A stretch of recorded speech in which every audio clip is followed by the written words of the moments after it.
Bonjour à tous. Nous allons aborder aujourd'hui la trigonométrie. C'est un chapitre compliqué. Donc déjà, la trigonométrie, on ne l'utilise que dans des triangles rectangles.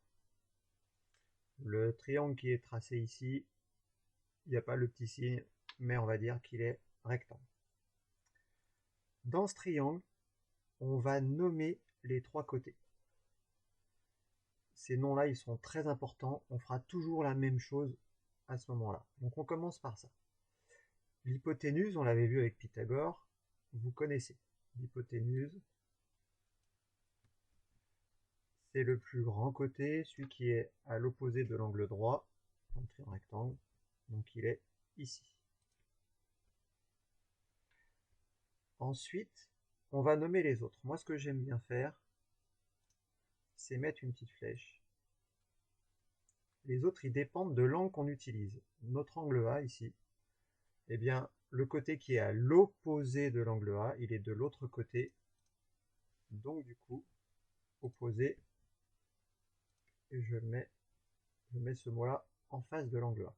Et il reste adjacent, en français, ça veut dire à côté de. Donc il reste le côté qui est à côté de l'angle qui m'intéresse. Voilà. Ça c'est fait. J'ai mis le nom de tous mes côtés. Et vous ferez ça tout le temps sur tous les triangles sur lesquels vous travaillerez en trigonométrie. Ensuite, avec ça, on va pouvoir obtenir des formules.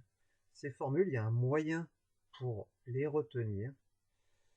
Voilà, c'est tout bête. Je vais l'écrire en gros. C'est SOHCAHTOA. Alors il y a d'autres techniques, moi j'utilise celle-ci. Qu'est-ce que c'est que ce mot bizarre? Eh bien en fait, en trigonométrie, on va avoir trois formules. Celle du sinus, du cosinus et de la tangente. Eh bien, si on lit les uns à la suite des autres, on va avoir que ces mots-là, sinus, cosinus, tangente, et puis adjacent, opposé, hypoténuse. Je démarre. S comme sinus. O comme opposé, donc c'est l'opposé. Donc, ici, moi je vais pas le faire comme ça. Voilà. Tac. Je vais écrire, c'est compliqué ce que je fais, opposé. Et puis après, il y a un H comme hypoténuse sur hypoténuse.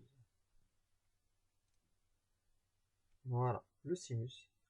Le sinus, c'est l'opposé divisé par l'hypoténuse. Le sinus, c'est l'opposé divisé par l'hypoténuse. Je continue, le C comme cosinus. Le cosinus, ça va être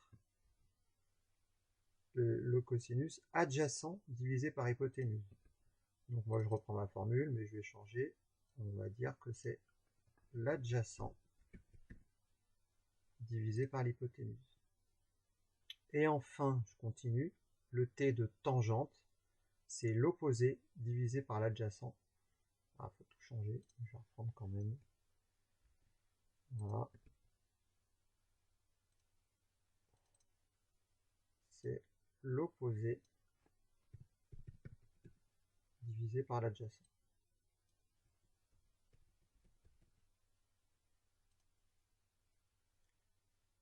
Tout ceci, pour l'instant, on n'a rien calculé. Ça nous sert juste à poser les formules. Et si je repère bien ça à chaque fois, eh bien, le gros du travail, il sera fait.